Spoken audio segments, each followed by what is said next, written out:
You know, this land is full of people doing wicked things to each other. When you find yourself in a fight, hit to kill. You can hit a horse, can't you? Wyatt Earp! That's my name. This boy ain't worth your trouble. Shut up, Sally. I don't want to make Stop fight. talking. Okay. A young man named Wyatt Earp lives with his parents and siblings in Iowa. While his older brothers, Virgil and James, are away serving in the Army, Wyatt stays behind, working on the family's corn farm alongside his younger brothers. Despite his responsibilities, Wyatt dreams of joining the war. One day, unable to resist any longer, he retrieves the weapons he has secretly hidden on the farm, says goodbye to Morgan and Warren, and attempts to run away. His plan is quickly discovered by his father, Nicholas Earp, who races after him across the fields. After a determined chase, Nicholas finally catches Wyatt and brings him back home, putting an end to his escape. A few days later at dawn, Wyatt eagerly waits as Virgil returns from the war.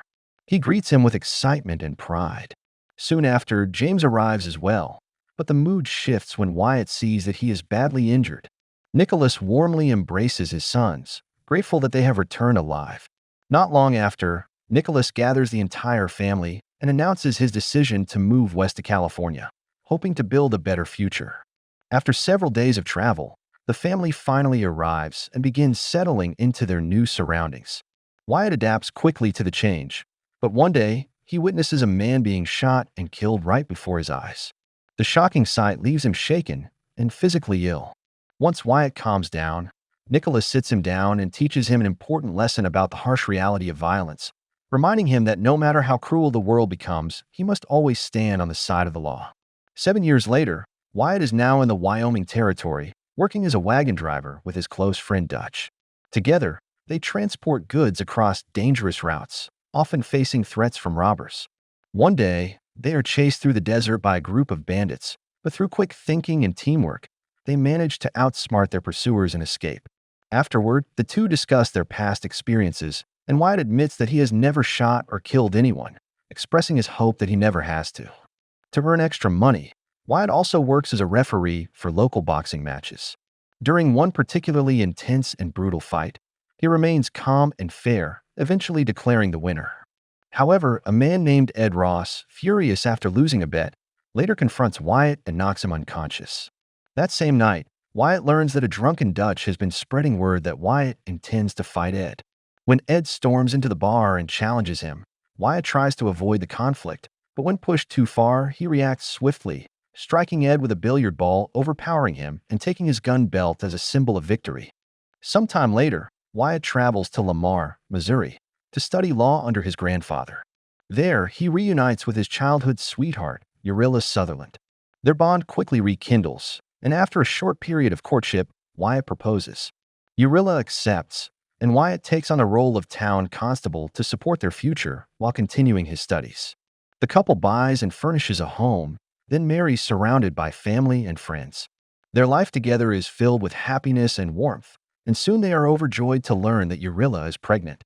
Tragically, their happiness is cut short when Urilla falls gravely ill and is diagnosed with typhoid fever. The doctor quarantines their home, preventing anyone from entering or leaving. Despite knowing how dangerous the illness is, Wyatt refuses to leave her side.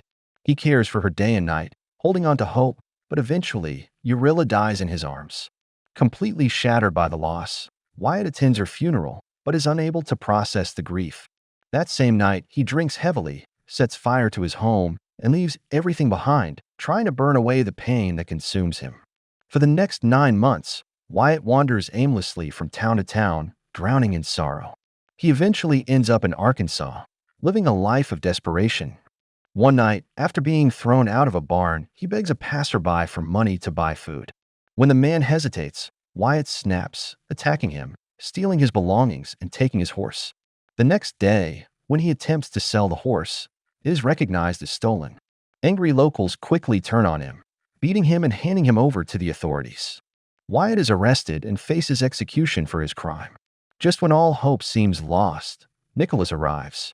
Using his influence and paying a large sum of money, he secures Wyatt's release. He gives his son a gun and a horse, warning him never to return to Arkansas. Grateful but ashamed, Wyatt leaves, determined to rebuild his life. Wyatt eventually turns to buffalo hunting and begins living a more stable life.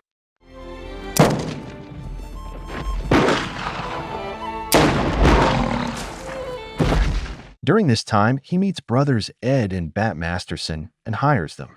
The trio works together successfully, forming a strong partnership. A few years later, Wyatt moves to Wichita, Kansas to visit James and decides to stay. He finds work as a dealer and begins to settle into a more structured life. One day, a drunken man named Rowdy Dubs terrorizes the town, firing his weapon recklessly. While others hesitate, Wyatt steps in and subdues him, earning the admiration of local authorities. Impressed by his courage, they offer him a position as deputy marshal, which he accepts. Wyatt quickly proves himself in the role, working alongside Marshal Mike to bring order to the town. His reputation grows, and Morgan later joins him in Wichita with his wife. Soon, Wyatt is recruited to work in Dodge City, where he brings along his brothers and the Masterson brothers. Together, they enforce the law effectively, though Wyatt becomes known for his aggressive methods. During this period, Wyatt begins a relationship with a woman named Maddie Blaylock, who deeply cares for him and hopes to build a life together. However, due to numerous complaints about his use of excessive force, Wyatt is eventually dismissed from his position. He is later hired by the railroad to track down a dangerous outlaw named Dave Rudabaugh in Texas. There, he meets Doc Holliday, a skilled but unpredictable man. The two quickly form a strong and loyal friendship. Meanwhile, in Wichita, Ed Masterson is killed, proving Wyatt's earlier warning about hesitation. Wyatt is called back to serve again and resumes his duties as a lawman. Doc eventually joins him, and the Earp brothers begin considering a move to Tombstone, Arizona, where opportunities for wealth are growing. In Tombstone, they invest in businesses and try to establish a more peaceful life. However, tensions rise with a violent group known as the Cowboys. At the same time, Wyatt becomes romantically involved with Josephine Marcus, creating conflict with Maddie, who spirals into despair and attempts to take her own life but survives.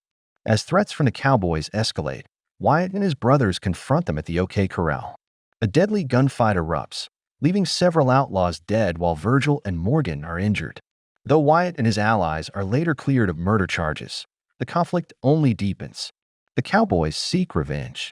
Morgan is assassinated, and Virgil is brutally attacked, losing his arm. Devastated and filled with rage, Wyatt vows to hunt down every man responsible. With Doc and a small group of allies, he sets out on a relentless mission of vengeance, tracking and killing members of the gang one by one. Before continuing his dangerous pursuit, Wyatt ensures Josephine's safety by sending her to San Francisco, promising to reunite with her once it is all over. He then continues his campaign until the gang is completely destroyed. 17 years later, Wyatt and Josephine are seen traveling together, still devoted to one another. Wyatt is recognized for his past deeds, remembered as a legendary lawman.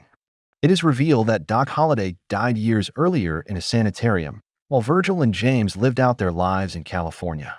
Wyatt and Josephine remained together for the rest of their lives, sharing decades of loyalty and companionship. Wyatt eventually dies in 1929 at the age of 80, with Josephine by his side. 15 years later, she passes away as well, and the two are laid to rest together in Colma, California.